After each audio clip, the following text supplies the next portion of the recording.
Danya, congratulations on your win. You were having one of those tournaments. A loss here, a win here. Roller coaster. Yeah, whoa, what's going on? It must feel really satisfying to beat somebody of this caliber. Yeah, it hasn't settled in. I can't believe it.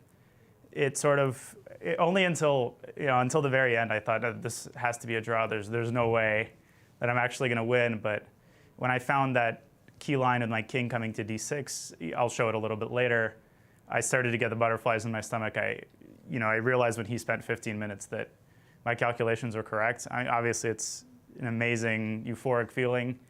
The last couple of days were really rough, but my resolution this tournament was to keep grinding, to play every game with passion and with heart, and it paid off this time. Is this the highest rated player you've ever defeated? No, I beat Magnus 5 or 6 times. Yeah, just kidding. Yeah, it is. I've only beaten one player over 2,700 before this tournament, so now I beat Jeffrey and Fabi. I'm the guy who calls the cops at the party when everyone's having a good time. To spoil it for everybody. All right, well, let's get to some position there, Yasser, if you got it up very nice and ready. Unless you have something to say prior to this moment, I kind of felt that White had played himself to this position, like he's 2 rooks, 2 knights, he's advancing. Was this his maximum, or tell us your thoughts, Daniel? He played a slightly different move order than I expected. It was all prep up to knight b4. And I remember that knight f1 is a move, but I didn't actually look at it. I only looked at queen takes b7. I only looked at d5. But okay, knight f1 is pretty decent. Yeah, knight b8 after d5, and queen takes b7, knight a6. And the knight reroutes to c5, and black has very good practical compensation. Okay. So I thought knight f1 was pretty clever. When I played h6 and he took my knight, at first I regretted it. I didn't really consider bishop takes f6. And then I think, okay, so takes knight d2. And here I think I made a very good move, knight a5. Because if I had taken on d2, then he takes with his knight. And then I thought white plays f4. And I thought, I see the computer shows equality, but I think it's a little unpleasant. So I decided to keep some pieces on the board. And yeah, knight b1 was nice. Probably white is slightly better. Yeah, I thought everything he did was very logical. e5, rook e8, knight e4. And after knight c4, I thought knight f d2 was what I was very afraid of initially. But then I played d takes e5, knight takes c4, bc, de, and very important move, queen f5. Pinning the knight, and he can't defend e5, so I think black is able to equalize. Then I kind of didn't consider taking the pawn, and the point is, after ed, knight takes d6, knight e5. Obviously, I can't take it. And if I move my queen just anywhere, I'll lose c6 in the end. So I play queen f5 to induce g4. Here I got excited because I spotted this idea, queen e6, and everything works out. So if he plays queen takes c6, then I play knight e4, queen e4, f6. I couldn't believe this line was working, but I think it does. So, okay, so that doesn't work for white. He did what I expected at first. No, he didn't do what I expected. I expected him to play knight takes d6, queen takes d6, and knight takes c6. And I was very worried about a line there. Knight takes c6. Rook takes c1, rook takes c1. Okay, I can't play rook c8 because of knight e7, so bishop takes d4. And the point of inducing g4 is that queen g3 is now a threat. Otherwise, he'd have queen e4. But I think he stops calculating here, but white has knight takes d4, queen takes d4, queen c6. And I think I lose the pawn. Rook b8, rook e8, and I thought I should be able to draw this queen endgame, but this is not my definition of paradise to have this against Fabi, like a pawn down. Right. Yeah, I was going to go for this and suffer. When he played knight back, I think he underestimated the idea of putting my queen on b3, and that's when I realized that I might be taking over the initiative.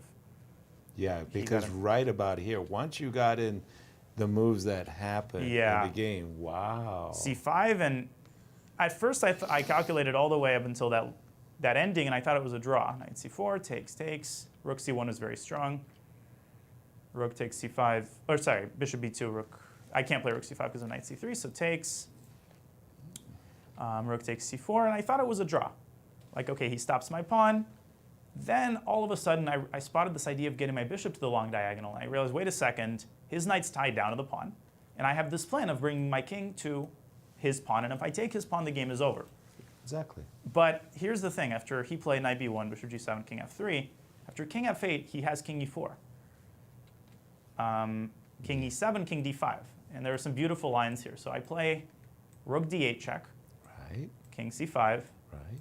rook d1. And, Right. I might have to change my pants, but I think black is winning here because Right. there's a crazy line. For example, if king b6, Okay. rook takes b1, c7, I play rook c1, and I promote with check. Exactly. The other move at first that I was worried about is rook e4 check instead of here. This gets my king to d8, king b6, rook takes b1, c7, and now not king c8 because it gets mated, but king d7. He has rook e7 check. Yeah, the d4 is defended. Takes c8 queen. Now I give bishop d4 check first. His king moves. I play rook c1, and I hide my king. Okay, here he doesn't even have any checks, but if he moves his king to a6, I go rook c1, and my king hides on g7. And I think Fabio also probably calculated this line and concluded that, yeah. Oh yeah, I even have a check, so rook c1, queen b7, king f8, the king fianchettos. When I spotted this, I was like, yes! And having realized that Fabi, he tried to trade all the kingside pawns, but obviously that doesn't work out, although I think it's the most tenacious. I mean, when he played h4, I knew that he had lost control of the game. Like, we both knew White was losing, and I think I played very accurately.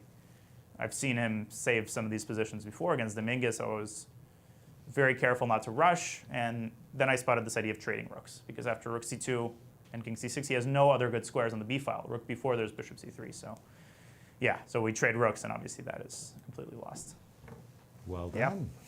Very, very, very well done. You've only got 2 out of 3. I mean, 2. Yeah, it's 2 and 3. You haven't drawn a game. Nope. I'm going for the Fighting Index Award. You're definitely all getting all that. according to plan. Decisive games, but you're not doing so badly after all in the tournament. No, I mean, like I said when you interviewed me after my first win, I'm being realistic. I knew I was probably going to get in trouble in the opening a couple of times. So I wasn't too flustered having lost to Randarish. The game with Alex was really painful. I'm not supposed to get in trouble with White in the opening, but I did. But I'm having a good time.